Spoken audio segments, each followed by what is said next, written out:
Welcome to the series here hosted by PureEsperanza, Weaving Stories of Your Well-Being. And this series, tonight's topic is Blooming into Bounty. And we are so happy with PureEsperanza being able to host this series. If you're not familiar with PureEsperanza, we are a nonprofit organization dedicated to bringing forth consciousness while educating body, mind, and soul in the art of well-being. Tonight, once again, we have our wonderful esteemed guest, Balaka Ghoshal. I encourage you to check out our community page and see her bio there. And just to name a few things, Balaka is a talented and skilled green copywriter for the Green Writer LLC, but she is also a storyteller and has passion that she brings to this gift that she shares with us today. Thank you so much, Balaka, for being here. And I didn't mention all your gifts, so you have so many, and I hope they go there to see all that you bring and you contribute. Thank you. Thank you. Thank you for having me, Esperanza. So tonight we were going to be talking a little bit about blooming into bounty and using that story type of metaphor so that we can look at it a little bit more closely and we can bring it into our awareness of just daily living and what that means to have this bounty. So I had used the analogy of a garden and being able to grow food in a garden, and the time that it takes to prepare the soil, to plant the seeds, sow those seeds, and tenderly give that loving attention to the shoots that are coming up and all the environment around it to just make it as nutrient as possible so that it can grow and be healthy and then can nourish us too. And often, we are growing that garden and we, have that ripe fruit, vegetable, whatever it is, and we enjoy it and we're so in wonder of how it all happened. And then, suddenly we see the garden next door or, the neighbor down the street. And we see, wow, their garden is, bigger. They have bigger fruit. They have more lush fruit. They have more land that they're growing it on, or whatever it might be. And that's just an analogy of how we begin this comparison. And suddenly, we're not even thinking anymore about all that went into the growth of our very own garden, or that particular plant, or how that fruit loves labor. Yeah. And we don't have that connection anymore. And now we're more focused on what's out there rather than what's right in our own garden. So I wanted to use that as a premise to be able to talk about that blooming and bounty. And I think that you and I have talked about it. So I'm so curious to see what you will share with us tonight. I think you have the perfect story that can help us to just weave this a little bit more into our life. Oh, thank you so much, Esperanza. And I have, as a teacher and as a parent and even as a person myself, I have fallen into this same groove, same, I don't want to call it a trap, but it's sometimes a mindset thing. It's a lot of comparing, and it's always the relative deprivation.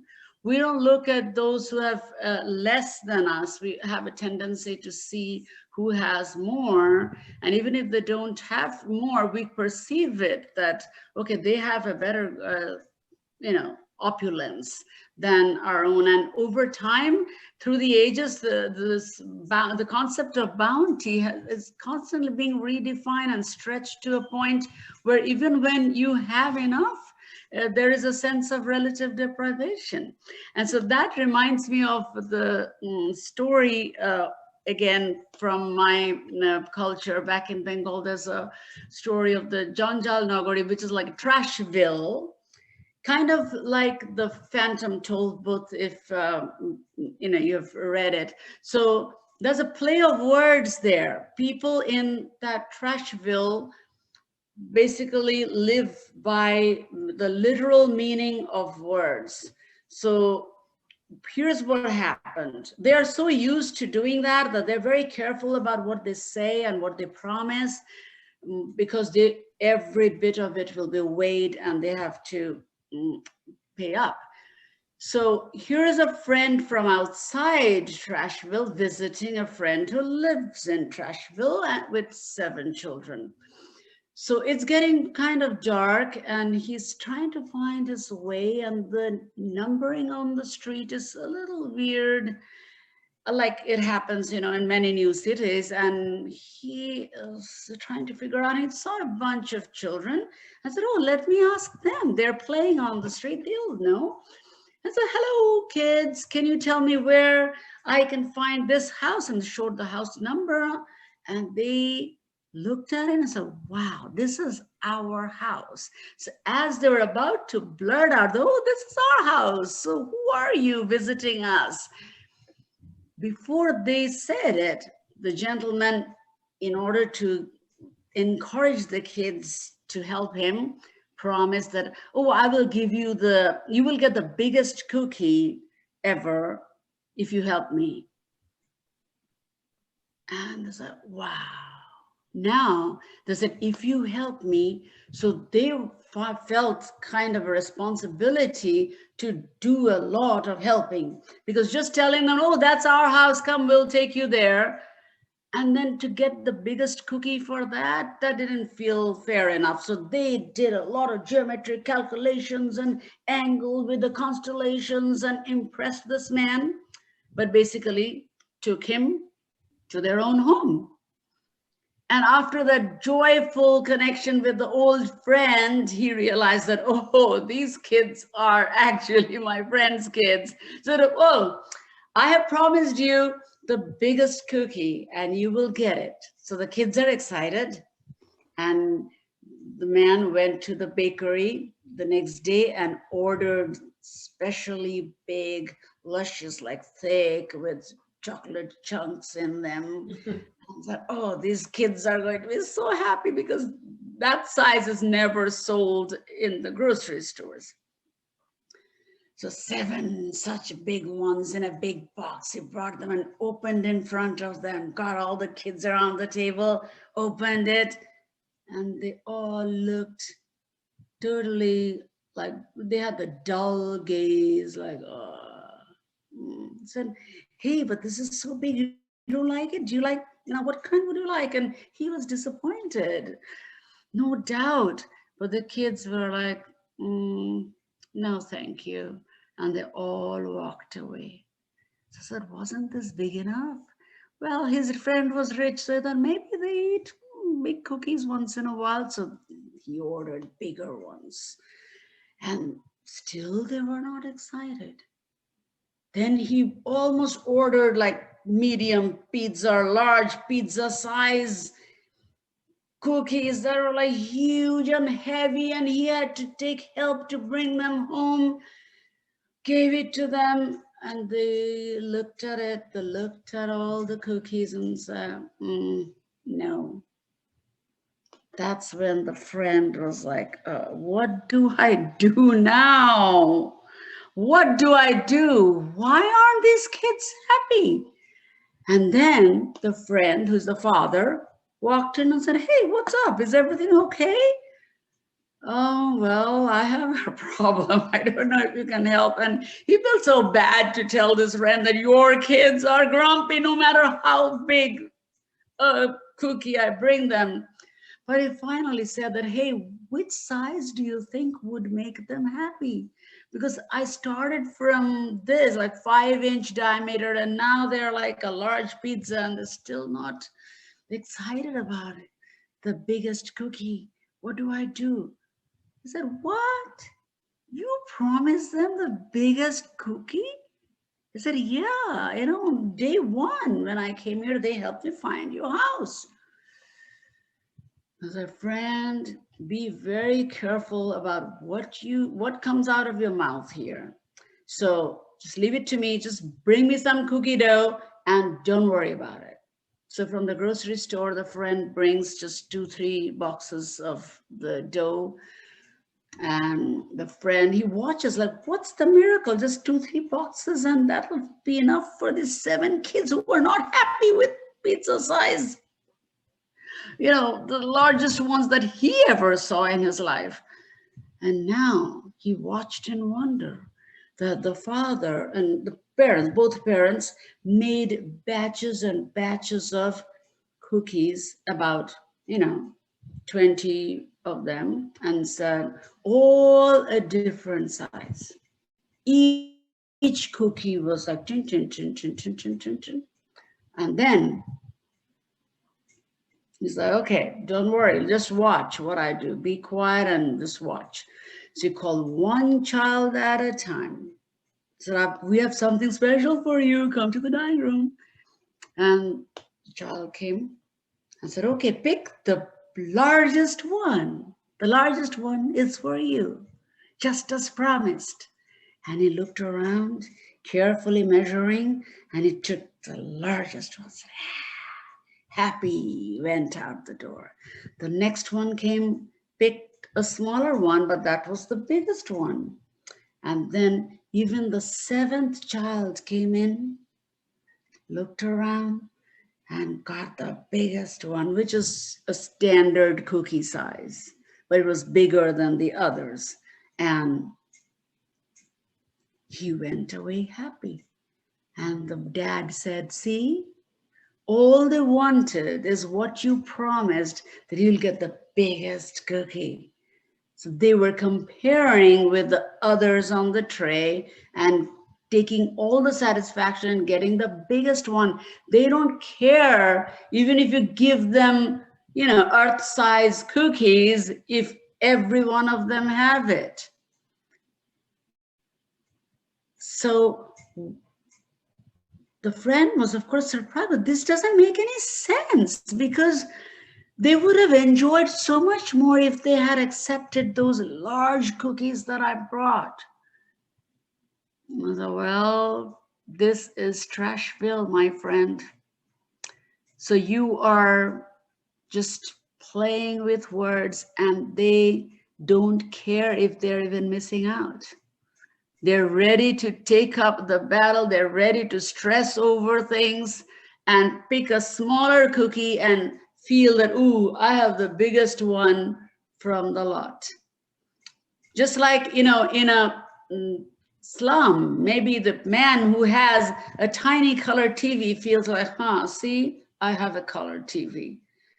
And in a $1 million home neighborhood, the smallest $1 million home owner is perhaps like, well, my next house, I hope, is a bigger one, because he has the smallest one. So that is often we fall into that trap of, do I have more than the others around me? There was one TV advertisement of, of our times back in the days when color TV was the new thing in India. It said, neighbors envy, owners pride. That came big, with the devil saying that, holding the TV, hugging the TV. That became so popular. And it's also taught in marketing that that's how you need to do it.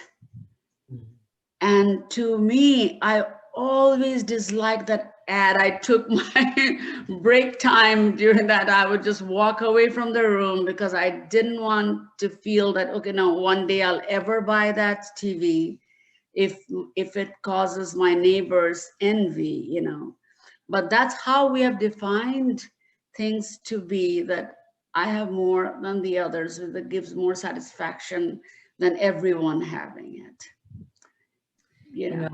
I think it's so true. I think that, this is something that crosses over not just culture, but just this modern day type of mentality. So it's not just the individual's mindset, it's cultural, like here in America, and other countries look at Americans a certain way, and then beyond that, it's just the consciousness of a modern day man in so many ways.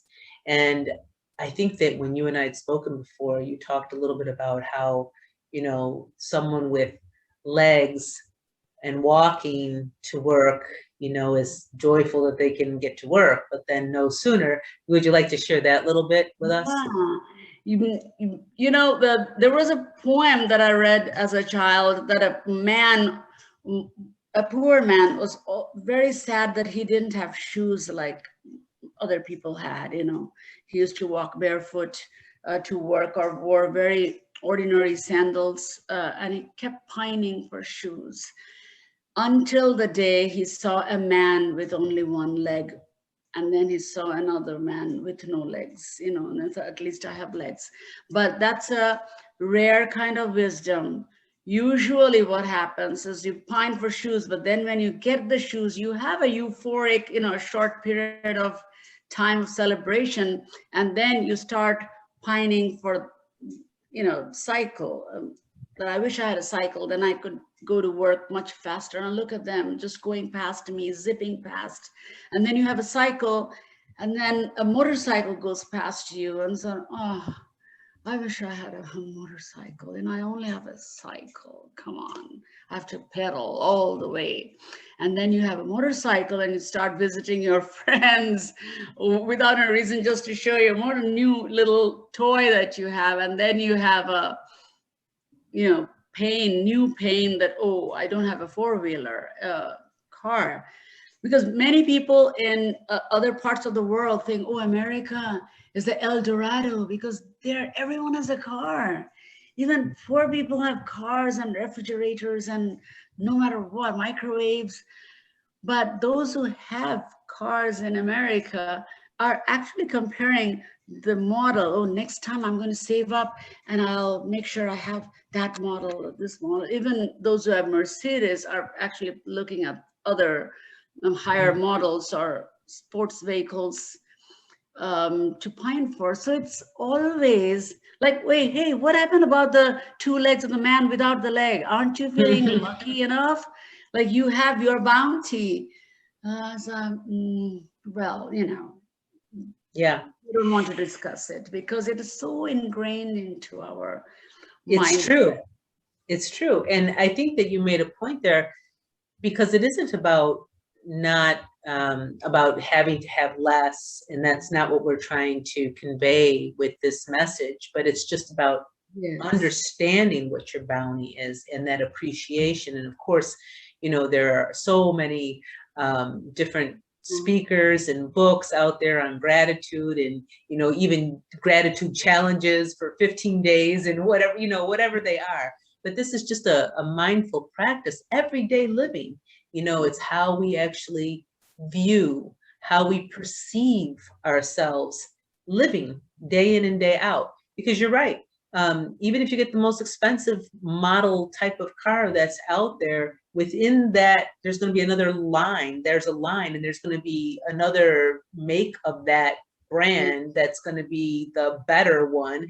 And you're right, it's so ingrained. It's the way we've strategized about everything, even when it comes to learning and just education. If somebody gets their PhD, it's better than a master's. A master's is going to be better than a bachelor's. If you don't have a high school, if you don't have a college degree, it must mean that you're just not intelligent or don't have something to offer. And then even within that, you're going to see, people that have their PhDs that are still trying to do more to get, more types of. How many journal articles do you have? How many books? Yeah, exactly, whatever that is. And so, and then the way we go through school with all that grading that's going on. And, we've talked about that, both of us being educators and that being part of our background. And the grading system. Oh yes. And those who are really putting in their energy into learning, here I'm not talking about being contented in a vegetative way.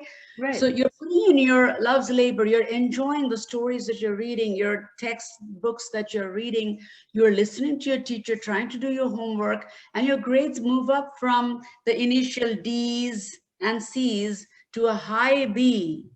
But sometimes the child is still afraid because the parents are not happy. They said, you need to get an A. And that's when the child even starts to lie as to why he got a B.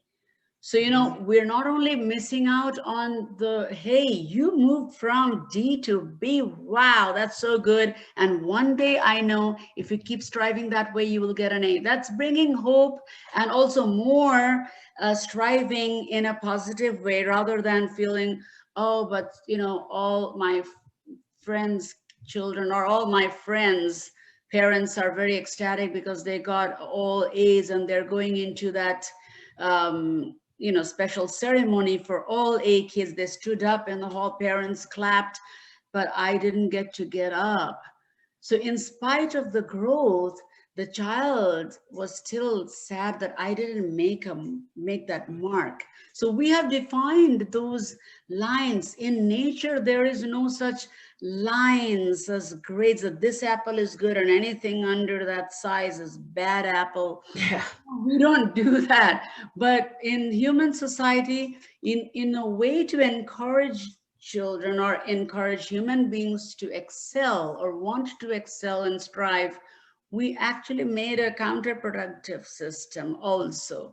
Unless we are aware of it, we fall into that groove, you know. And once, you know, if we have time, I just wanted to narrate that as a fifth grade teacher, before Thanksgiving, we always have that pumpkin shaped, you know, worksheet with like an essay worksheet where you have to write, I am thankful for, and that's kind of written in a very arty font, and then you have to write a paragraph.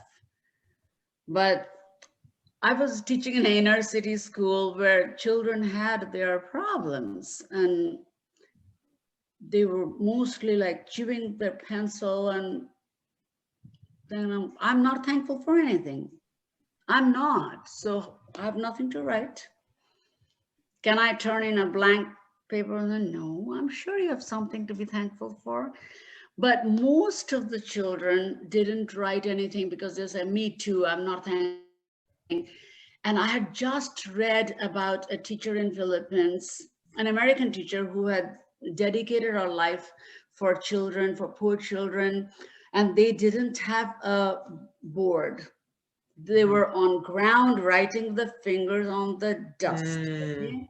And she was teaching the children. There were no paper, no crayons, and about 12 teachers from America were traveling.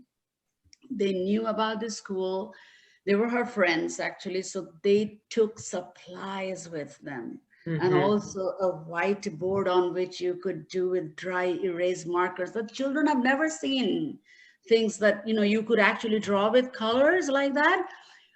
And the teacher was crying. Yes. And there were windows cut in the wall, but no window frames, no glass. So if it rained, they actually got drenched. And the teacher was crying because of all the supplies that had come in, and the kids were ecstatic because they'd never seen white paper and pencil and erasers.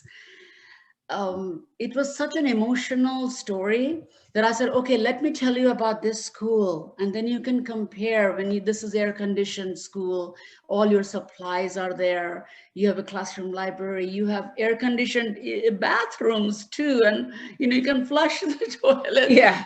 I kept running water. Running water, every detail. Like, you know, you get cafeteria, there's food there. And they just listened and listened and listened. And the funniest part was, and the sweetest, not just funny, it made me cry. Then in the evening, when I'm sitting down to see their essays, they're all written a lot. They were all writing, I'm so thankful we have an air-conditioned school. I'm so thankful our bathrooms are also air-conditioned. We have pencils and erasers and crayons. We have a blackboard. And So the story made an impact on them. Then, since we have it since, all the way from pre-K, we forget that it's a gift that came our way. I said, so many children around the world actually go to find water first thing in the morning. They don't get to go to school. They go with the empty buckets 5 miles in the sun to get, and then they can't drink it straight away. They have to come back home, let the dirt settle, and there's a long process before they can get their first drink. Right. So suddenly what they already had, and they're striving, they all filled up that pumpkin that had about 20 lions in them. And I was thankful that they heard the story. It had impacted their heart, and they suddenly became aware of how much they had. Yeah. Well, that's just it. I mean, stories are so powerful because they do impact us that way. They do have different types of archetypes that live within our soul.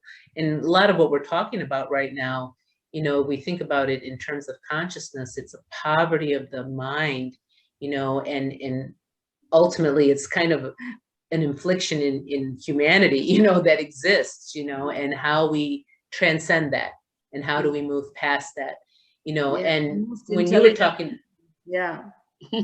and when you were talking about the grades and, someone, that exclusion or wanting to get, the better grade, the A or whatever, I'll just share a quick little tidbit about in my schooling situation.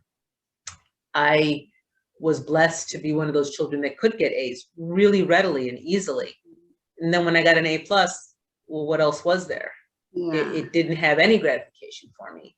But when I got an A and not an A+, I remember, my father, bless his soul, was like, well, why didn't you get the A+, And at some point, it just didn't matter to me anymore because there wasn't something that was occurring in the learning. As I got older, those grades didn't really matter to me anymore because it wasn't about the grade anymore. It just felt like it was not really that relevant. Later on, when I did become an educator and I taught in Waldorf schools, I noticed that some children could get those grades really easily, and then some children were really working just to try to retain. But it was often the children that really zoomed through their work, got everything done and everything completed. We didn't have grade system in a Waldorf school. Thankfully, we really worked in a different way towards whatever progress they were doing because we looked at them individually. Those children needed to have special care and temperament of bringing something to them that could challenge them, that could continue to elicit that type of striving, that desire to want to fulfill a potential within themselves. And we could look at that child who did that jump from, not being able to complete something and working so hard at it, and then celebrate his journey to that moment where he was able to do something that for someone else was easy to do. But that was the task that we as teachers had to really look at all those individuals and what could be retained. To be absorbed, digested, integrated, and to become part of their experience. That, to me, has been the founding principle of what education is. And it's not contained to a classroom. It's life. It's all of life, all the things coming to us. So that is how, the bounty is equated in life, in this way. Right. And I know another thing we wanted to talk about. Sincere efforts. You mean you put your most sincere efforts and you celebrate what you receive from giving it, Yeah, absolutely. And along those lines, receiving what you give and the appreciation and how you get back, and there's this reciprocity that goes on in that process. Excuse me. And it makes me also think about another aspect that you and I had talked about with this story, and that was with just the whole idea of, how we are getting our food. We started out at the beginning talking about the garden, and I'd like to actually talk about the literal garden in a big way in terms of what it means in our food industry, in agriculture and farming today. And I thought you brought up some really interesting points when we had talked about it, and I wanted you to share those with us, please. Yes, I think, the soil is the richest thing. The first couple of inches of this earth is such an amazing system in terms of the microorganisms. How many are there? What they do together? The harmony that needs to be, it's such a fine balance, and the richness, the nutrition that they provide, and how they interact with the air and the water. It's amazing. The more I come to know, the more I marvel. So, Right. from movies like Symphony of the Soil or Kiss the Ground. I think Kiss the Ground is a Netflix movie, and there are several others that are of the similar topic, dealing with how to show that soil is actually a living entity, and it's creating something. The producers that, that's the green whatever is the plants that are coming up, either fruits or vegetables or the leaves themselves or Yes. the roots, the stems, whatever is nourishing the animal kingdom is amazing. Yeah. But we have not been happy with it. Animals are, they go rummaging Right. through, even through the dreary winter months. They know what to look for, where to look for, and how to preserve the fat in the body. But we have figured out with more knowledge how to do agriculture, how I can sow seeds and make something grow the way I like it. And now we've taken it to a point where we have exploited soil and its ability almost to the point of destruction. Yeah. We have, in the name of enriching the soil, we have added so many chemicals that now the microorganisms have lost their rhythm and the harmony of working together. And why? Because we were not happy with the bounty that it gave us. We figured out a way to make it give us More. more and give us more and give us more. And then that kind of led to a shutdown. The Dust Bowl of the Great Depression is one big example, and that's been happening at many parts of the world. Not at that magnitude of the economic collapse, maybe, but those areas are becoming deserts.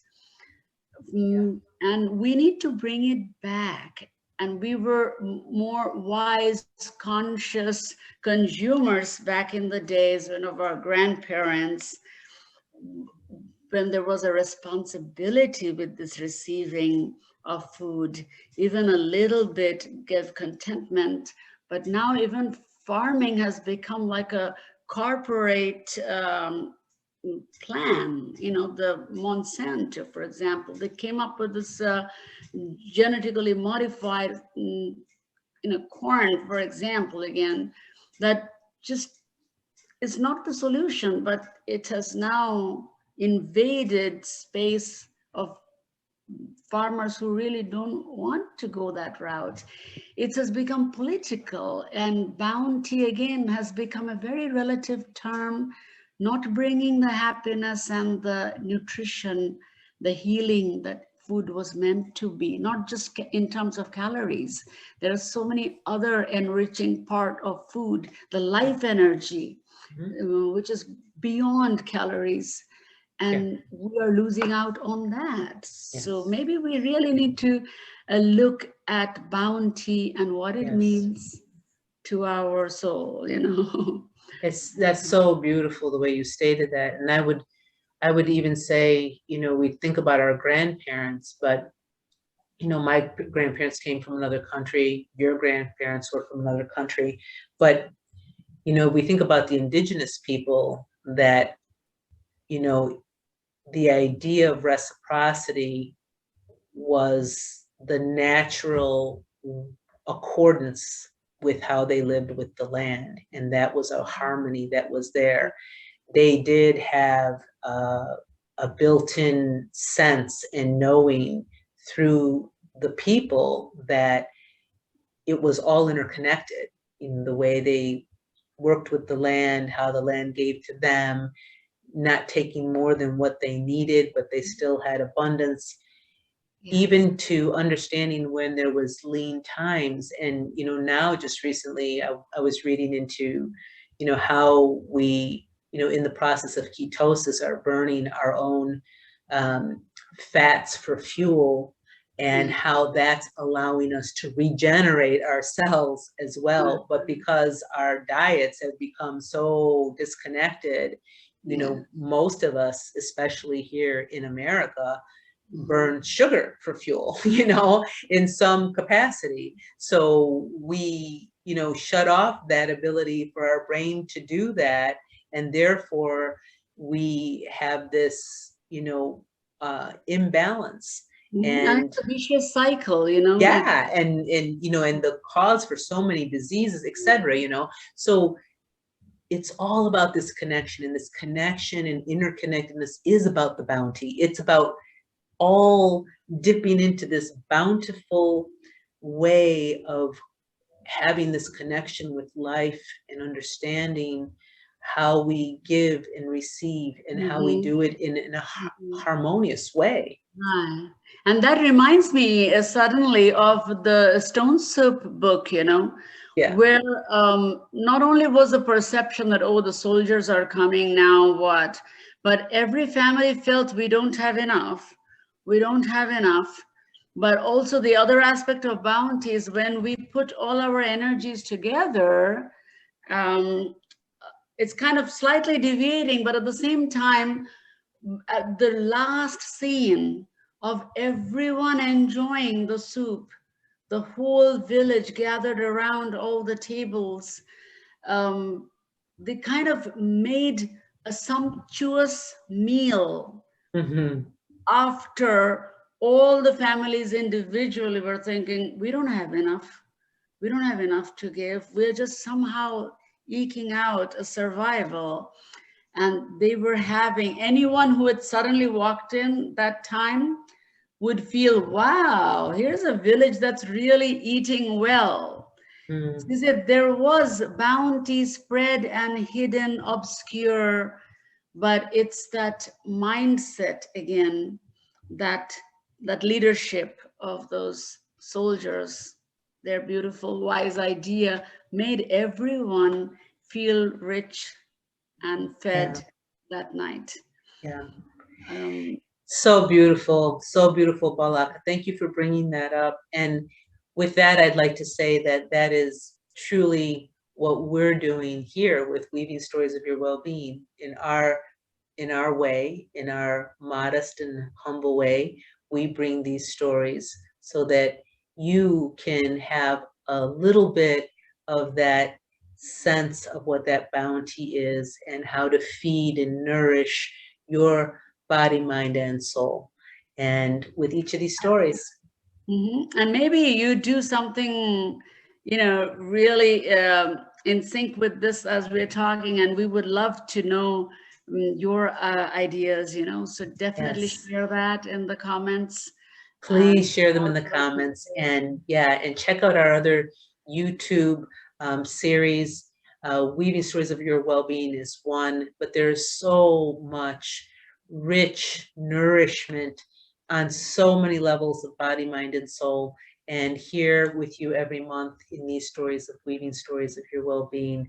So do leave a comment there, and we truly hope that you are blessed by the bounty, feeling that in your daily living. Thank you so much, Balaka. Thank you for viewing. Thank you, Esperanza, for having me here. And it's a beautiful experience each month as we bring a story around a thought that's linked with the times and the seasons. Yes. Helping us heal. And we are growing with it and discovering the beautiful potential that's out there in the world. for every one of us. Yes. So much hope. Yes. PureEsperanza. Check us out, social media platforms, and we will see you on your journey of well-being. Thank you. Thank you.